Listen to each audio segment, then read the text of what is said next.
This video is to share with you some of the stories and the interviews that we did that kind of helped lead the project, where we were going to go. And it's like when we started hearing these stories, we just had to uncover more.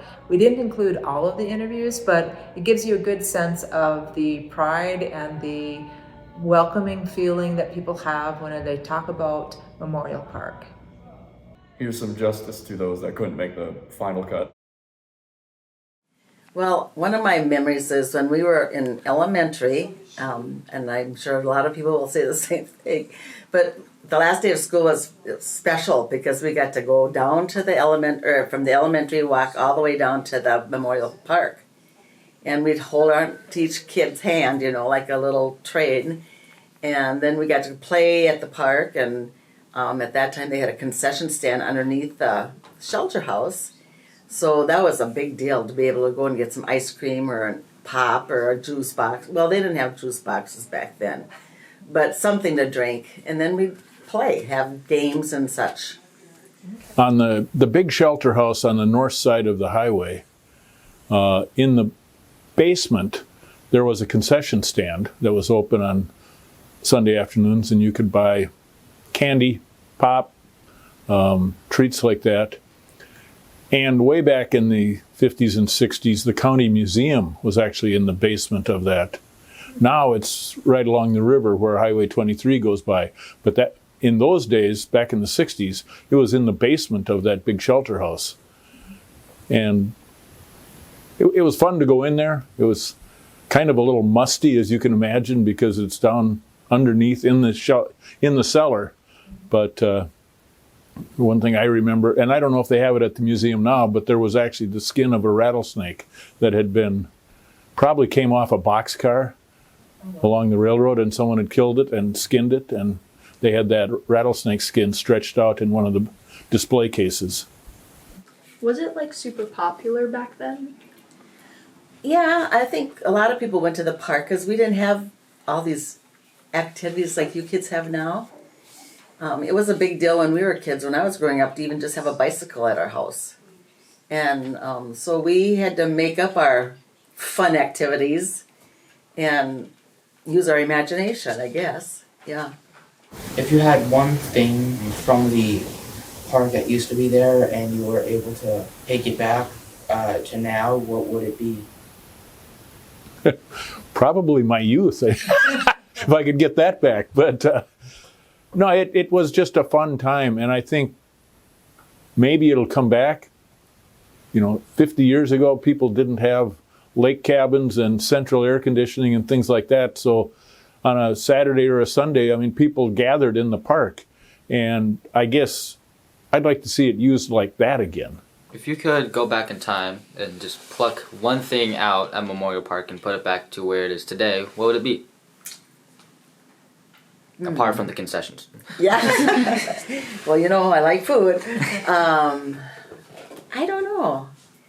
They have a real bathroom in there now. It'd be kind of nice to see regular toilet back there. Not that that's so fun to be in. I don't know, to tell you the truth. Yeah. There isn't so much stuff that is really missing, I don't think. Yeah. I just remember it as a very pleasant place growing up, and we always looked forward to it. Our family would have a family reunion out there, not at the shelter house so much as over in the south end of the highway. And we would bring our Coleman stoves, and we would have a big breakfast. We'd cook big breakfast at the park, and it was the whole relationship. And we did this every Memorial Day, every 4th of July, and every Labor Day until I went away to school. So that was the end of it for me. The last day of school, yeah, walk out to the park for the last day of school. It was fun. It was a lot of fun, except for in 3rd grade when Bruce Raber chased me with a dead snake all through the park. I never really forgave him for that. I should probably by now. How you remember that? Oh, because it was very memorial, because I hate snakes. I hate snakes, I'll tell you. It was not fun. And, yeah, every once in a while I'll drive through the area just to kind of to look at it, look at the campsites and stuff like that. I have not walked the trail, the new trail, Like I said, the trail did not go all the way around that I remember. We would go as far as the fence and crawl over it to go cross-country skiing in the park. They've expanded the park a good deal since I've been here, which is 50 years plus, you know. So it's really remarkable how different it looks now. And I shouldn't be surprised because it was a long time ago. People just didn't utilize the park. Once in a great while, there'd be a family that was out there picnicking. My daughters and I, we loved cross-country skiing. And during the winter, we would go out, and a part of that Smigalewski Trail now is where we would go to the fence line, crawl through, and then we would go cross-country skiing in the pasture behind the park on the south.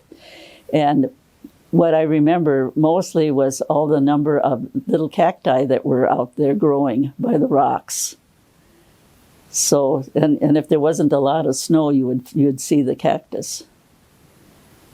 So yeah, so I guess, yes, I did use the park more. I'd forgotten about that till right now. When I was taking lessons, and one of the instructors was a teacher in school, and we were learning to dive. So you'd swim out to the raft, and then you would stand down with your hands down on your knees, and I didn't dare go in. And gee, for some reason, he just accidentally pushed me. Oh, did you? And I didn't come up right away. Oh. And so a few people jumped in. I just didn't know what to do. That's all. Well, That it's was pretty fine. muddy. You probably couldn't Yeah, see I probably very got far. stuck down there. Couldn't see very far. Do you remember a special moment from the park? Well, I remember slamming my knee against a rock playing kickball, and I ended up on crutches for a couple of days. But I survived that. But no, that was all part of the fun. There was to go. Like I said, I grew up out in the country, and I didn't see my friends maybe, for weeks at a time. And to get together for a picnic was a great time. And of course, it was all ages. They weren't all my classmates. You'd have to play tag with kids from age 6 to 15 maybe, and it was fun. Well, I didn't grow up here. I was an adult when I first went out there. So I don't know what the park looked like at the beginning of its life, I like to call it, because it just keeps changing and growing like we do as people. It was always muddy there, and you'd lose your shoes if you weren't careful walking along, because there was no sand there, and of course they hadn't put any dirt in there, so I'd squish along, and when the kids came, they'd squish along. But it was really pretty, you could look out and wherever you went, and you could see the river, and you could see it where it was curving around and where it would go. And there'd be clamshells out there. And we were sitting there just watching, and there were a lot of ducks and some geese and so forth. And this lady was probably in her 90s, and we were watching, and there was a goose that was injured. You could tell it didn't stay with the bunch. And we watched that eagle circle around above that injured bird. We figured that that was going to be its victim. And all at once the eagle came swooping down and came up with a big fish in his tail. And we thought, that's really cool. Well, I think we are just about out of time. Is there any final comments you'd like to make, Spencer? Or Just put together something to make the park special so people remember it on its 100th anniversary.